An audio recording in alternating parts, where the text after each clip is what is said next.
చేతి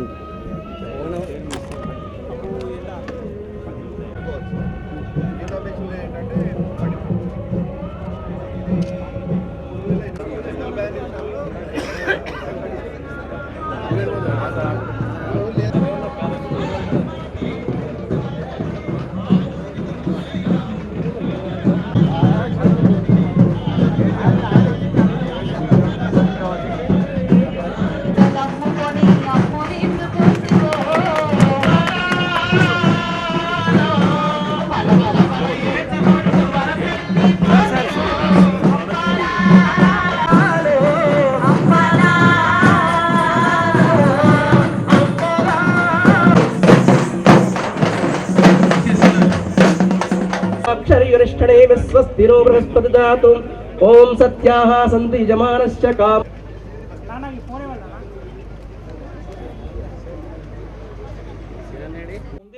ఇంకా మరింత ముందుకు పోతున్నాం. ఈ రోజు అనేక కొత్త కొత్త విషయాలు మీకు ఇక్కడ అవపడతాయి. అనేక మీరు టీం ఉంటారు.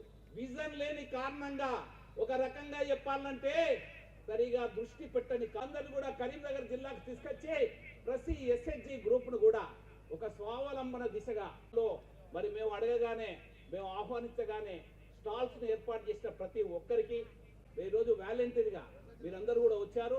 మేము ఎలాంటి ఇవాళ రేపు ఒక మీటింగ్ పెట్టాలన్నా అడుగుతున్నారు. ఎంత ఇయ్యం మీ ఇష్టం ఉంటే రండి, మీ ఇష్టం లేకపోతే రాకుండా అని చెప్పేసి అంత ధైర్యంతో మేము ఈరోజు కార్యక్రమాన్ని చేస్తున్నాం. మీకు చెప్తున్నా మనం చేస్తా ఉన్నా. ఈ రోజు కూడా ఎన్నో ఏళ్ల తర్వాత మనం ఎడ్ల బండి నుంచి ట్రాక్టర్కి వచ్చినాం, నాగల్ నుంచి దున్నుటానికి వచ్చినాం. ఇప్పటికి కూడా అనేక ఇప్పుడు నేను నేను నేను మేయర్ ఉన్నప్పుడు ఎమ్మెల్యే ఉన్నప్పుడు అనేక కొన్ని దేశాలు పోయినా. అమెరికాలో పత్తి గింజ బలుగుతే ఒకేసారి పత్తి గింజ బలుగుతుంది, పత్తి కాయ ఒకేసారి బలుగుతుంది. ఒక్కసారి హార్వెస్ట్ అయితే ఇక మళ్ళీ ఇక్కడ కూడా మీకు పత్తి కాయ కనపడది, పత్తి పువ్వు కనపడది, పత్తి గింజ కనపడది. ఒకేసారి హార్వెస్టింగ్. ఎందుకంటే హార్వెస్టర్తో ఆ విధంగా హార్వెస్ట్ అవుతూ ఉంటాయి. అట్లాంటి ఎక్కడ కూడా న్యూ ఇన్నోవేషన్స్ అయ్యేందుకు కొరకు ఏదో డబ్బులు ఇస్తూ ఉన్నారు, కానీ ఏ లెవెల్లో ఇన్నోవేషన్ కావాలో ఆ లెవెల్ అయితే లేదు. నేను మా ఊర్లో నాకు కూడా ఇంత వ్యవసాయం ఉన్నది. మనం పల్లికాయ వేద్దాం రా అని అన్న, పల్లికాయ వేసేది ఎక్కడ వద్దంటాడు. మొక్కజొన్న వేద్దాం రా అన్న, వద్దు మనం మొక్కజొన్న ఏం చేద్దాం, అరే మనం దున్నితో వరి పెడితే అయిపోద్దా, వరి పెడితే నాటైతే పండే మళ్ళీ కట్ చేస్తే అయిపోతుంది. ఇక ఇదంతా కుదిరని ముచ్చట. ఎందుకొరకు అంటే నీకు ఎవరికా కోతులు వశపండిస్తానా, ఏ ఊళ్ళో చూడు కోతులైనా, కోతులు గొర్రెల కంటే ఎక్కువైపోయినాయి, మేకల కంటే ఎక్కువైపోయి, ఎడ్ల కంటే కూడా మనుషుల కంటే కూడా ఎక్కువైపోయినాయి కోతులు. ఇవాళ కోతుల గురించి నాకు ఆశ్చర్యం అనిపిస్తూ ఉన్నది. అసలు రాష్ట్ర కేంద్ర ప్రభుత్వాలు ఇప్పటి వరకు కూడా కోతుల కొరకు ఒక సమగ్రమైన ప్రణాళిక రూపకల్పన చేయలే. కోతుల వల్ల ఇవాళ మనం మొక్కజొన్న వేద్దామన్నా, పల్లికాయ వేద్దామన్నా, మరి మా సోదరుడు సిద్దిపేట సోదరుడు ఎట్లా పండిస్తాడో కూరగాయలు ఆయనకు నిజంగా కూడా ఆయనకు మొక్కాలే. అసలు మా ఊర్లో కూరగాయలు ఎత్తలేరు ఏందిరా అని అంటే ఎక్కడ ఒక్క పత్తి కాయలు కూడా కొరుకుతారు ఈ మధ్య, ఏది కూడా ఉంచలేవని అంటా ఉన్నారు. మరి దీని మీద ఈ ప్రభుత్వాలు మనకు కావాల్సింది రైతు భరోసా, రైతు బంధా, లేకపోతే గిట్లాంటి విషయాల మీద ప్రభుత్వం దృష్టి రావాల్సిన అవసరం ఉన్నదా? నేను ఈ మాట ఏం చెప్తున్నా అంటే, నేనైతే మనలాంటి వాళ్ళమే చేయలేము, కానీ సోదరుడు సుగుణాకర్రావు లాంటి వాళ్ళు కానీ, పెద్దలు రాజేశ్వరరావు గారు లాంటి వాళ్ళు కానీ, ఎవరైతే ఎక్స్పర్ట్స్ ఉన్నారో వాళ్ళు ప్రభుత్వ దృష్టి తీసుకొచ్చే ప్రయత్నం చేయాలి. అసలు గ్రౌండ్ రియాలిటీ ఏంది? ఢిల్లీలో సెంట్రల్ సెక్రటరియట్లో, హైదరాబాద్లో సచివాలయంలో కూర్చున్న ఐఏఎస్ ఆఫీసర్లకు ఇవన్నీ తెలితే నేను అనుకోను, కానీ వాళ్ళు మాత్రం అసలు ఈ దేశాన్ని మేమే మోస్తాను అన్నట్టుగా ఐఏఎస్ ఆఫీసర్లు ఫీల్ అవుతూ ఉంటారు. చాలా మంది ఐఏఎస్ ఆఫీసర్తో నేను మాట్లాడినా, వాళ్ళు ఎట్లా ఫీల్ అవుతారంటే ఈ దేశం అసలు మేము లేకపోతే దేశం ఏమైందో అన్నట్టుగా ఫీల్ అయిపోతూ ఉంటారు ఆ ఐఏఎస్ ఐపీఎస్ ఆఫీసర్లు. బ్రిటిష్ వాళ్ళు మనకు ఐఏఎస్ అప్పచెప్పారు, వాడు మాత్రం లండన్లో బ్రిటన్లో ఐఏఎస్ వ్యవస్థ లేదు, మన దేశంలో మనకు అప్పచెప్పిన వ్యవస్థ మాత్రం మనం ఇంకా దాని మీదనే డిపెండ్ అయి ఉంటా ఉన్నాం. మిత్రులు ఇంకొక విషయం చెప్పి నేను ముగిస్తా. ఒకప్పుడు గొర్రెలకు మేకలకు నాబాటు రుణాలు ఇవ్వకపోయేది. గొర్రెలకు మేకలకు రుణాలు ఎందుకు ఇస్తలేవు అని చెప్పి మా యాదవ సోదరులు మేమందరం కూడా ఒక పెద్ద మీటింగ్ పెట్టాం వరంగల్లో. గౌరవనీయులు దత్తాత్రేయ గారు అప్పుడు 91 ఎంపీ, కేంద్రంలో కాంగ్రెస్ గవర్నమెంట్ ఉన్నది, పివి నరసింహారావు మంత్రి, ప్రధానమంత్రి గారు, దత్తాత్రేయ గారు మంత్రి. ఈ గొర్రెల పెంపకందారుల సదస్సు పెట్టినాం. రేపు నేను వీలైతే మీ సదస్సుకు రాజయ్య యాదవ్ రమ్మంట, మా వరంగల్లో ఉంటాడు, టీఆర్ఎస్లో పనిచేసేది, ఇప్పుడు బీజేపీలోకి వచ్చిండు. ఒక పెద్ద మీటింగ్ పెట్టాం. ఆ మీటింగ్లో ఈ గొర్రెల పెంపకందారులకు నాబార్డు లోన్లు ఇవ్వద్దు అని. అయితే ఎందుకు ఇవ్వద్దు అంటే అడవులను మొత్తం తిని నాశనం చేస్తారే, అడవులు మొత్తం కూడా ధ్వంసం అయిపోయినాయి కాబట్టి రుణాలు ఇవ్వద్దు అన్నారు. అచ్చా ఎట్లా ఏం చేయాలి అంటే వాళ్ళకి తెలియదు. గొర్రెలు మేకలు ఒకటే అనుకుంటా ఉన్నారు. గొర్రెలేమో తలకాయ కిందికి ఎత్తాయి, మేకలేమో తలకాయ మీదికి పెడతాయి. మేకలేమో మొత్తం చిగురు మొత్తం తింటాయి, గొర్రెలేమో కేవలం గడ్డి మెత్తాయి. ఇది చెప్పడానికి కొరకు మా తలకాయ పానం చొక్కకొచ్చింది. అధికారులకు చెప్పాలంటే అరే ఈ గొర్రెలు చెట్లు తినాయా, దీనివల్ల అడవులు ధ్వంసం కావు, అవి గడ్డి తింటాయి కాబట్టి గొర్రెలకు లోని అని చెప్పి మేము సంభాయించడానికి కొరకు. ఎందుకంటే ఆడ ఈ వడ్లు బియ్యం అన్నం తింటారు కదా, ఈ బియ్యం కిందనే పడితే అనుకుంటాడు వాడు. వడ్లు పడితే వాటిని మిషన్ వేయాలి అని అనుకోడు వాడు. బియ్యమే పడితే అనుకుంటారు ఢిల్లీలో కొంతమంది. ఇప్పటికి కూడా ఈ రోజు కూడా నేను తమాషాగా చెప్తలేను మిత్రులారా, నేను తమాషాగా చెప్తలేను, నిజం చెప్తా ఉన్నా. కొంతమంది అట్లే మాట్లాడతారు, వాళ్ళకి ఏం తెలియదు ఇదంతా కూడా. ఈ పిజ్జా బర్గర్లకు అలవాటు పడ్డ వాళ్ళకు ఇవన్నీ కూడా ఏమొస్తానో ఏందనేది తెలియదు. అది ఇది చెప్పేదాని కొరకు అంత కష్టమే అప్పుడు కాలే మిత్రులారా. మనం చేస్తా ఉన్నా వాజ్పేయి గారి ప్రభుత్వం వచ్చిన తర్వాత మళ్ళీ దత్తాత్రేయ గారు మంత్రి అయిన తర్వాత అప్పటి నుంచే ఈ గొర్రెలకు నాబార్డు రుణాలు ఇచ్చి మొదలైందని చెప్పి నేను మనం చేస్తా ఉన్నా. అప్పటికి అంతకంటే ముందు రుణాలు ఇవ్వకపోయేది. అంటే ఇవాళ ఈ దేశంలో ఉన్న అనేక అంశాలు ప్రభుత్వ దృష్టికి తీసుకుపోయే ఒక ఆర్గనైజేషన్స్ లేవు, ప్రభుత్వ రంగ సంస్థల మీద నమ్మకం లేదు. కాబట్టి ఇవాళ ఏకైక సంస్థలు ఏదైనా ప్రభుత్వాన్ని ఇన్ఫ్లుయెన్స్ చేయాలంటే అది స్వచ్ఛంద సంస్థలు మాత్రమే. మరి సుగుణాకర్ రావు గారు కానీ, రాజేశ్వరరావు గారు కానీ. ఇంకొక విషయం చెప్పి నేను ముగిస్తా. నేను ఈ మధ్య పెళ్లిళ్ళకి ఏడికి పోయినా కూడా అన్న, నేను జోక్ చెప్తలేను, ఏడికి పోయినా కూడా నాకేం చెప్తా ఉన్నారంటే, సార్ మీరు ఏం తినమైతే కానీ పెరుగు తినవద్దు సార్ అని చెప్తా ఉన్నారు. అరే ఎందుకురా అరే పెరుగు మొత్తం కలితేస్తారంట. పెరుగు మొత్తం కలితే మరి ఎట్లా అంటే, నేను కరీంనగర్ డైరీ పెరుగు కానీ లేకపోతే ముల్కనూరు డైరీ పెరుగు కానీ ఈ యూటే మాత్రం తిను, వేరే ఏది ఉన్నా కూడా నువ్వు తినకని చెప్తా ఉన్నారు. జెర్సీ కానీ, హెరిటేజ్ కానీ, లేకపోతే ఏది కానీ. నేను రియల్లీ రాజేశ్వరరావు గారిని అభినందిస్తా ఉన్నా. వారు ఇంత మంచి సంస్థను వారు ఇక్కడ ఏర్పాటు చేసిండ్రు. అట్లాంటి సంస్థలు ప్రభుత్వాన్ని ఇన్ఫ్లుయెన్స్ చేయాలని చెప్పి నేను మళ్ళీ ఒకసారి మనం చేస్తూ ముగిస్తా ఉన్నా. అందరికీ నమస్కారం. జై కిసాన్. రైతు లేనిదే స్టాల్ కూడా పెట్టాడు. శ్రీకాంత్ రెడ్డి గారిని కూడా మీ ముందు పరిచయం చేయాలనే ఉద్దేశంతో ఇక్కడ వేదికపైకి పిలవడం జరిగింది. ఇలాంటి అనేక మంది ఆదర్శ రైతులు ఉన్నారు, వాళ్ళందరూ కూడా మేము సన్మానించబోతున్నాం. అలాగే వ్యవసాయంలో ఈరోజు సోషల్ మీడియాలో కూడా అనేక మంది రీల్స్ క్రియేట్ చేస్తున్నారు, కొత్త కొత్త విషయాలు తెలుపుతున్నారు. మీరందరూ కూడా రైతులు కేవలం మరి మనం ఏదో ఒక పంట వేసుకొని సరిపోతా అనుకోకుండా కొత్త కొత్త వంగడాలు, కొత్త కొత్త పంటలు, కొత్త కొత్త తరహాలు, అధిక లాభాలు గడించే ప్రయత్నం చేయాలని ఆశిస్తూ మరి మీ అందరు కూడా ధన్యవాదాలు తెలుపుతూ ముగిస్తున్నాను. జై జవాన్. ఏదైతే రైతున్నారో రైతు మనం పండించేటువంటి పంటలకు కానీ మనం చేసే మార్కెట్కి కానీ మనం అంతా సహాయ సహకారాలు లేవు. సో అందుకొరకు వ్యవసాయంగా అనుబంధంగా ఉన్నటువంటి ఈ యొక్క పాడి పరిశ్రమ ద్వారా రైతుకు ఎంతో కొంత ఆర్థికంగా అభివృద్ధి చెందేందుకు సహాయపడుతుందనే ఉద్దేశంతో 12,000 లీటర్లు ఉన్నప్పుడు మేము తీసుకున్నటువంటిది డైరీ ఇప్పుడు 2 లక్షల లీటర్ల వరకు తీసుకొచ్చినాం. అప్పుడు కేవలము 12,000 మంది రైతులుండ్రి, ఇప్పుడు 1,00,000 మంది రైతులు దీనిలో మెంబర్స్ ఉన్నారు. ఇదంతా కూడా రైతుకు దీని మీద అవగాహన కల్పించి, ఎందుకంటే ఆర్థికంగా ఉంటేనే సామాజికంగా మనం ముందుకెళ్లేందుకు ఆస్కారం ఉంది. వ్యవసాయము మన చేతిలో లేదు, అది భగవంతుని చేతిలో ఉంది. కాలము అనుకూలంగా ఉండాలి, తీరా పంటలు పండిన తర్వాత దానికి మంచి ధర ఉండాలి. ఇవన్నీ కూడా మన చేతిలో లేదు కనుక మరి ఎప్పుడైనా నష్టం జరుగుతుంది ఆస్కారం ఉంది. అందుకొరకు మీరు ఏ వ్యాపారస్తుని చూసినా కూడా ఒక వ్యాపారం చేసుకున్నటువంటి ఆయన ఇంకో 2-3 వ్యాపారాల్లో ఎందుకు పార్ట్నర్షిప్ అవుతాడంటే, ఒక వ్యాపారంలో నష్టం జరిగినప్పుడు ఆ వ్యాపారాన్ని పూరించుకునేందుకు ఇంకో వ్యాపారము సాయం చేస్తుంది. సో అదేవిధంగా మరి రైతుకు నష్టం జరిగినప్పుడు మరి అప్పుల భాగాలు కట్టలేక గత్యంతరం లేక ఆత్మహత్యలకు పోయే పరిస్థితి వచ్చింది. మరి అటువంటి పరిస్థితిని నివారించాలనంటే రైతుకు వ్యవసాయంగా అనుబంధంగా ఉన్నటువంటిది పాడి పరిశ్రమే కావచ్చు, కోళ్ళదే కావచ్చు, గొర్రెలే కావచ్చు, ఏదైనా కూడా కూరగాయలే కావచ్చు. కానీ కూరగాయలకు వచ్చేసరికి మనం ఒకసారి టమాటాల ధర మరి 100 రూపాయలు ఉంటుంది, ఒకసారి 20 రూపాయలు కూడా ఉండదు. మరి అది కూడా అన్సర్టనిటీ ఉంటుంది. అదే పాడి పరిశ్రమకు చూస్తే రేటు ముందే మీకు డిక్లేర్ చేస్తాం. ఫ్యాట్ ఎస్ఎన్ఎఫ్ ప్రకారంగా మీకు ఎంత రేట్ వస్తుంది, ఏంది లీటర్కి ఎంత పడుతుంది అనేది అంతా ఆన్లైన్లో మరి మీకు వచ్చేందుకు ఆస్కారం ఉంది. కనుక వ్యవసాయం చేసుకుంటూ ఏదో ఒకటో రెండో బర్లో లేకుంటే ఆవులో పెట్టుకుంటే తప్పనిసరి ఆర్థికంగా అభివృద్ధి అయ్యేందుకు ఆస్కారం ఉంది. టెక్నాలజీని కూడా మనం ఉపయోగించుకోవాలి. మేము కూడా ఈ మధ్య టెక్నాలజీతోని మరి minister of food processing government of India ద్వారా మాకు ఆటోమేషన్ ప్లాంట్ కూడా మాకు రావడం జరిగింది. కుస్తలాపూర్లో మిల్క్ ప్రాసెసింగ్ ప్లాంట్ ఆటోమేషన్ పెట్టాం. ఈ మధ్యనే భారతదేశ ప్రధాని గౌరవనీయులు మరి నరేంద్ర మోడీ గారు వారి వర్చువల్గా ఒక 1.5 lakhs 1.5 లీటర్ల కరడు ప్లాంట్ కూడా వర్చువల్గా ఓపెన్ చేశారు. అది కూడా మరి జీకా జపాన్ ఇంటర్నేషనల్ కోఆపరేటివ్ ఏజెన్సీ ద్వారా మనకు ఆ డబ్బులు రావడం జరిగింది. ఏదైనా కోఆపరేటివ్ వ్యవస్థ లోపట్ల ఒక నీతిగా నిజాయితీగా పనిచేస్తే ఆ యొక్క సంస్థలో ఉన్నటువంటి వాళ్ళు మంచోళ్ళు అయితే తప్పనిసరి డెవలప్ అయ్యేందుకు ఆస్కారం ఉంది.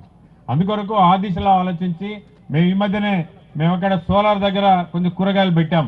ఎందుకంటే ట్రయల్ బేస్ కింద భారతీయ అగ్రో ఇండస్ట్రియల్ ఫౌండేషన్స్ వారు మళ్ళీ సోలార్ దగ్గర కూడా కూరగాయలు పెట్టవచ్చు అని చెప్పి మా దగ్గరనే ట్రయల్ చేస్తే మేము ఆ కూరగాయలు పెంపకం చేస్తే మరి ఈ కూరగాయలను దాని తర్వాత పాలకూరను అమ్మాలని అంటే చాలా ఇబ్బంది అవుతుంది. ఎక్కడికి పోవాలి మనము? పోయి మళ్ళీ బ్రోకర్ల దగ్గరికి పోయి వాళ్ళకి ఇవ్వాలి. రైతుకు పడేది 20 రూపాయలు, వాళ్ళు అమ్మేది 40-50 రూపాయలు. సో దీనిలో అందుకొరకే ఇప్పుడు గవర్నర్లు పెద్దలు సుగుణాకరరావు గారు చెప్పినట్టు ఎఫ్పిఓలు ఫార్మర్ ప్రొడ్యూసర్ ఆర్గనైజేషన్స్ మీద ఎక్కువ కాన్సన్ట్రేషన్ చేసి మరి సిద్దిపేటలో వీరు ఏదైతే చర్య తీసుకున్నారో అటువంటి యువకులు ముందుకు వచ్చి మనమే ఒకటి హోల్సేల్ మార్కెట్గా మనం క్రియేట్ చేసుకొని ఫార్మర్ ప్రొడ్యూసర్ ఆర్గనైజేషన్స్ ముందుకు వచ్చి మరి ఒక హోల్సేల్ కూడా మనం పెట్టుకున్నట్టయితే ఆ రైతులను మనం ఆదుకునేందుకు వీలుంటుంది. కనుక ఆ దిశలో మనం ఆలోచించుకొని టెక్నాలజీని ఉపయోగించుకొని ఖర్చులు తగ్గించి వ్యవసాయానికి ఫెర్టిలైజర్ ఎక్కువ యూజ్ చేసుకోకుండా మరి ఈ యొక్క వాటిని సేంద్రియం ద్వారా మనము వీటిని పంటలు కూడా మనం చేసుకుంటే తప్పనిసరి ఆరోగ్యం ఉంటుంది. ఇప్పుడు మనం చూస్తున్నాం ఇంటికొక క్యాన్సర్ పేషెంట్ ఉండని మనం చూసుకుంటే చాలా వరకు కూడా ఇవన్నీ ఏం వస్తున్నాయి, అన్ని కల్తీ కల్తీ కల్తీ, ఏది చూసినా కల్తీ.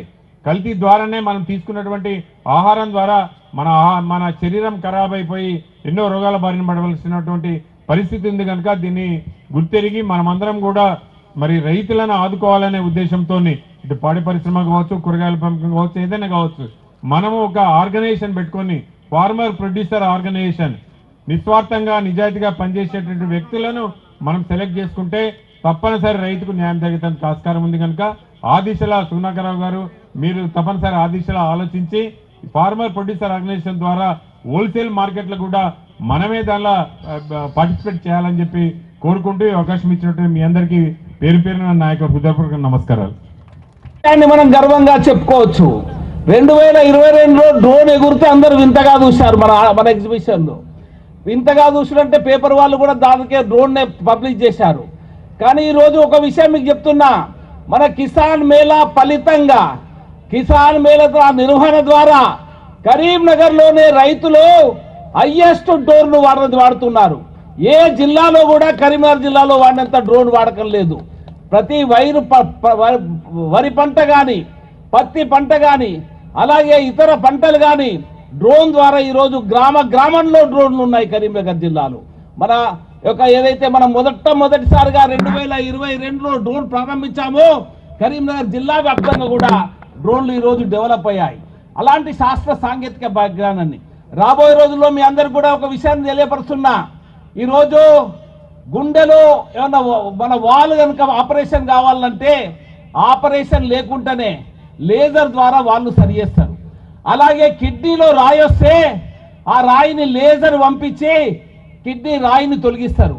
అలాగే లక్షల కిలోమీటర్లు ఉన్న స్పేస్లో ఒక సెటిలైట్ పంపి మానవరహిత సెటిలైట్ పంపి ఆ సెటిలైట్ దిశని ఇక్కడ ఉండి నిర్ణయిస్తుంటారు. కానీ దురదృష్టం ఏంటంటే మన పంట చేనులలో ఉన్న గడ్డి పూసలను మనం తీయలేకపోతున్నాం. మన కళ్ళ కందల ముందే పత్తిని సరిగా వేరలేకపోయాం. అనేక పత్తి చేనులలో పత్తి ఏరుడు ఏదైతే తెంపుడు కుళ్ళు సరిపోవని పత్తి వదిలిపెట్టేస్తున్నారు. అదేవిధంగా ఈరోజు గడ్డి మూలంగా అధిక వర్షాల మూలంగా గడ్డి పెరిగి ఆ గడ్డిని తొలగించలేక ఒకవేళ కూలీల ద్వారా తొలగిస్తే ఎక్కువ డబ్బు ఖర్చు అవుతుందని ఆ చేను వదిలిపెట్టే పరిస్థితి చూస్తున్నాం. కానీ రాబోయే రోజుల్లో ఈ పరిస్థితి రూపుమాపబోతున్నారు. టెక్నాలజీ పెరిగింది.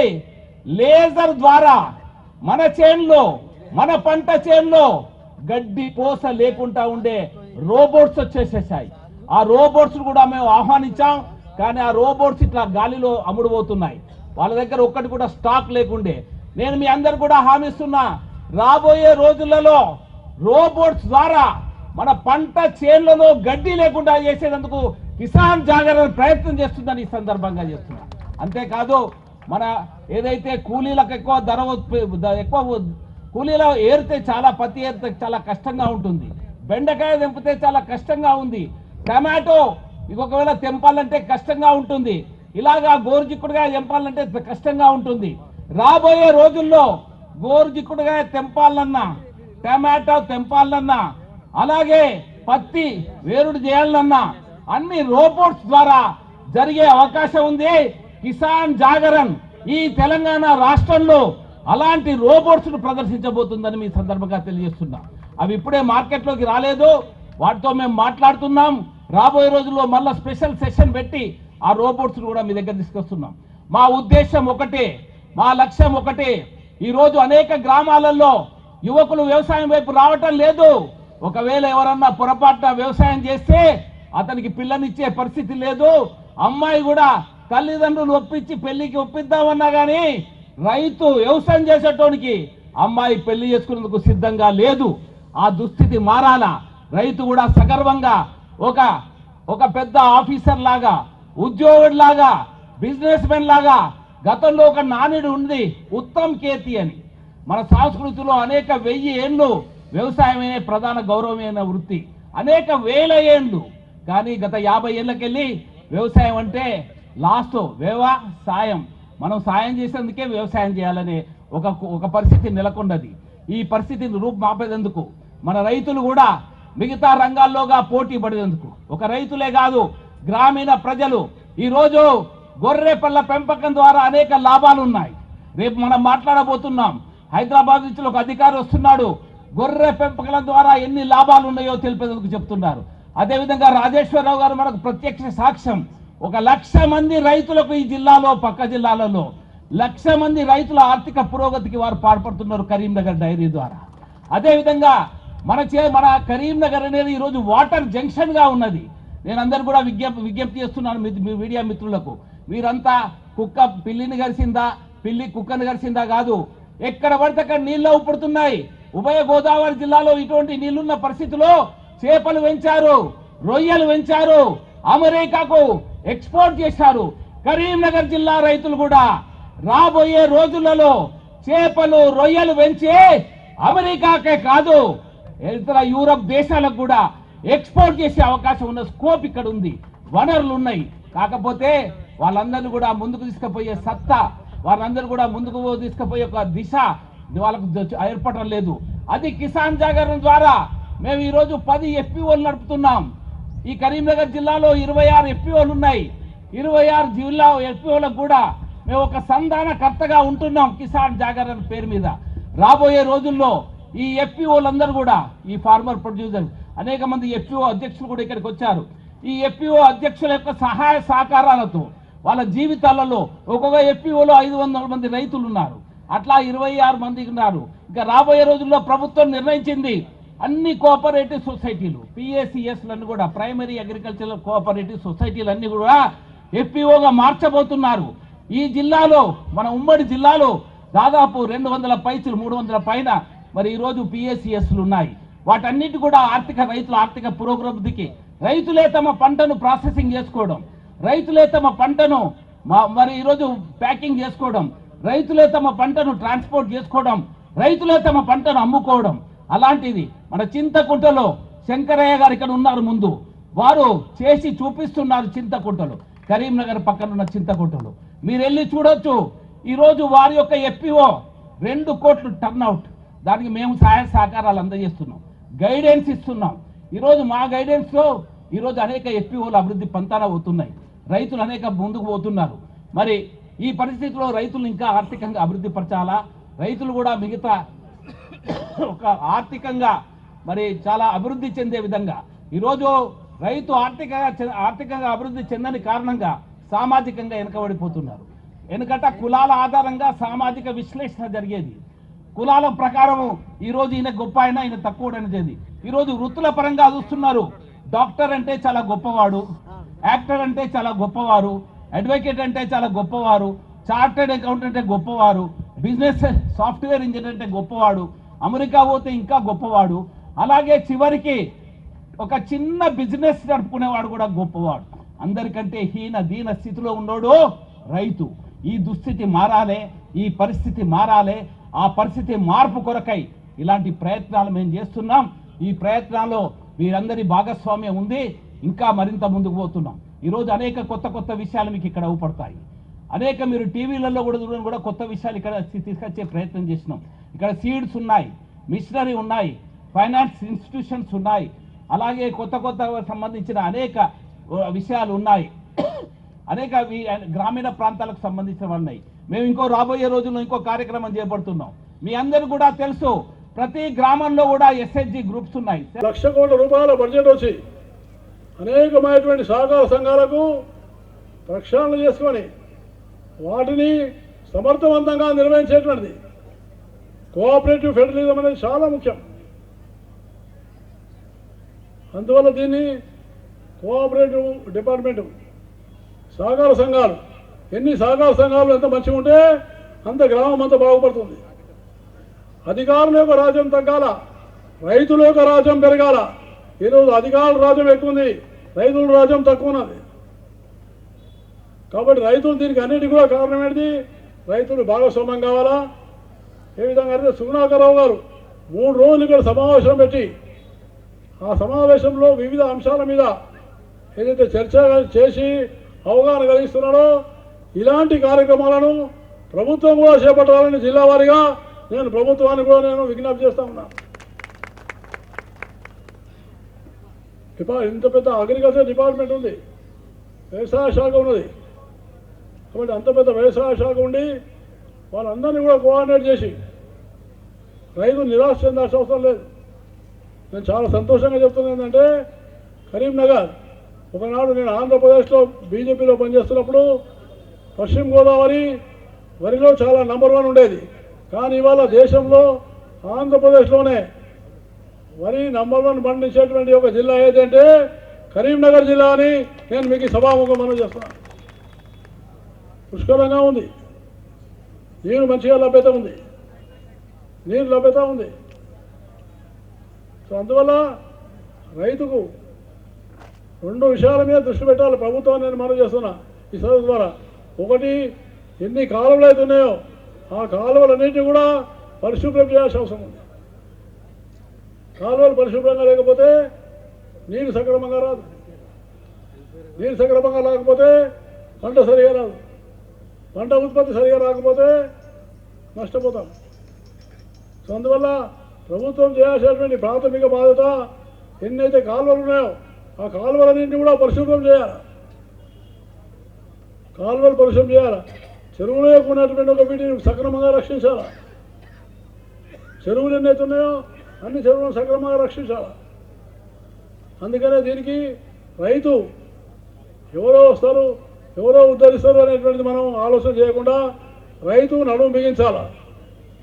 తప్పకుండా కేంద్ర రాష్ట్ర ప్రభుత్వాలు మీకు అండగా ఉంటాయి, కేంద్ర రాష్ట్ర ప్రభుత్వాలు అండగా ఉంటాయి. కానీ కేవలం రైతు అంటే రైతే రాజు అనేటువంటిది, రైతే వెన్నెముక అనేటువంటిది నిదానంగా ఒక నినాదం కాకుండా అది ఆచరణలో ఉండాలని నేను మీకు సభాముఖంగా మనం చేస్తున్నాను. ఇవి నినాదంగా ఉండదు, ఆచరణలో రావాలా. సుగుణాకరరావు గారు చెప్పినట్టుగా ఎవరైనా అమ్మాయిని ఇవ్వాలంటే బీటెక్ చేసి వ్యవసాయం చేస్తూ సంవత్సరానికి 10 లక్షలు 20 లక్షలు సంపాదిస్తున్నటువంటి ఒక వ్యక్తి తయారు కావాలా. అంతేగాని బీటెక్ చేసి నేను 20,000 ఉద్యోగానికి పోతా అంటే ఏం లాభం? అందుకని నా మనవి నేను కోరేది యువత గ్రామాల్లో ఉన్న యువకులు వాళ్ళు ముందుకు రావాల్సిన అవసరం ఉంది. ఆ రకమైనటువంటి వాతావరణాన్ని నిర్మాణం చేయాల్సిన అవసరం ఉంది. ఈ సమ్మేళనం ద్వారా నాకు విశ్వాసం ఉంది. ఇలాంటి వాతావరణం తప్పకుండా నిర్మాణం చేస్తారని నేను మనసారా కోరుకుంటూ చాలా మంచి ఉదాహరణ రూపంలో ఈ సమ్మేళనం నిర్వహిస్తున్నందుకు మిత్రుడు సుగుణాకర్ రావు గారిని మళ్ళీ ఒకసారి